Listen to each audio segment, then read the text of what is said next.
Imagine two people looking at a red apple. They both agree it's red.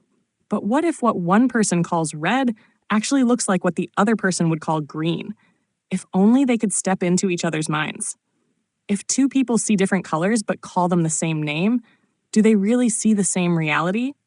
This mind-bending question touches the heart of philosophy, neuroscience, and the nature of consciousness. Known as the inverted spectrum theory, this thought experiment suggests that two people could have completely different internal experiences of color while still using the same words to describe them. And the wild part? There's no objective way to prove otherwise. Color, scientifically speaking, is a result of light wavelengths hitting our retinas. Our eyes detect this light using cones, cells that respond to different wavelengths: red, green, blue. These signals are then processed by the brain to create our internal perception of color. But what we call color is not the light itself. It's the brain's interpretation of that information. The problem arises because there's no way to truly compare internal experiences. You might call the sky blue, and someone else might agree. But there's no guarantee your brain is creating the same experience of blue as theirs. You learn the label blue for that sensation early in life. But if your brain interprets light differently than someone else's, you'd never know. This leads to a deeper question. Is reality shared, or is it personal? If the world we perceive is shaped entirely by our brains, then each of us lives in a slightly different version of reality.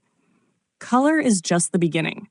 The way we experience sound, taste, emotion, even time, might differ subtly from person to person, as all filtered through unique neurobiological systems. Yet we function together in society because we use language to label shared experiences. Red becomes a point of agreement, even if the internal experiences it represents are vastly different.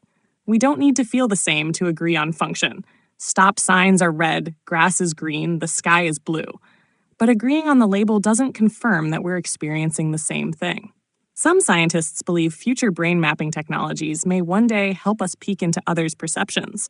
But for now, qualia, the individual subjective quality of experience, remains unshareable. That's why consciousness is often called the hard problem of neuroscience. We know how brains process information, but not what it's like to be someone else. So, do we all see the same reality? Maybe not.